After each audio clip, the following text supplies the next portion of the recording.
Alors, la loi de 1905, qui est la loi de laïcité ou la loi de séparation de l'Église et de l'État, est une loi de liberté, et donc dans l'espace public, tout port de signe religieux est autorisé, et donc l'université n'est pas exclue de la société, et donc le port de signes religieux, de même que de port de manifestation d'opinion politique, est tout à fait autorisé à l'université.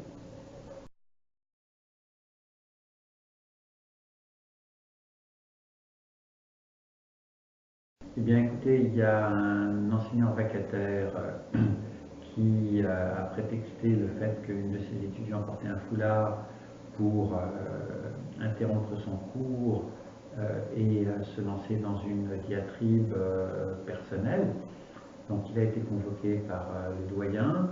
Il n'a pas manifesté ni le moindre regret, ni le désir de reprendre ses cours, et donc il a été suspendu. Je pense que ça met fin à la discussion sur ce cas.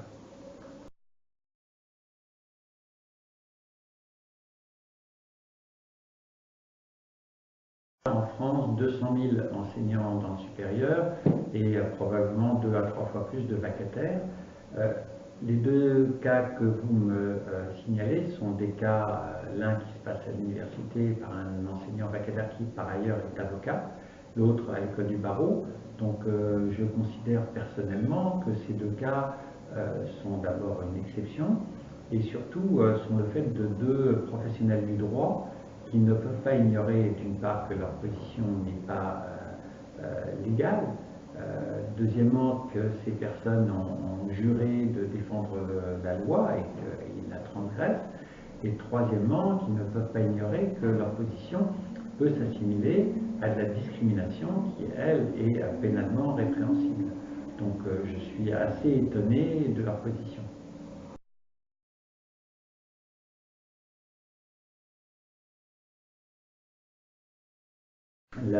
La conférence des présidents d'université a depuis presque une dizaine d'années publié un guide de bonnes pratiques qui est disponible sur Internet. On peut le télécharger sur le site de la conférence des présidents d'université, cpu.fr. Et les règles sont relativement simples.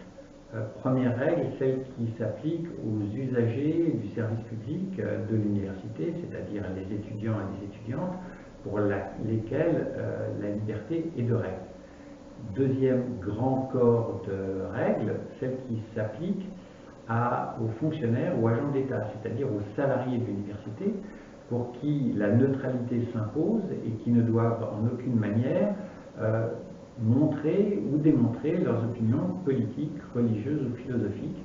Et pour ces personnels qui sont salariés de l'université, ils ne peuvent pas manifester par des signes ostensibles leur appartenance religieuse ou leur croyance philosophique ou politique. Voilà, les choses sont très claires, et il y a deux cadres très différents suivant qu'on soit étudiant ou qu'on soit assimilé à un enseignant ou à un fonctionnaire de l'enseignement.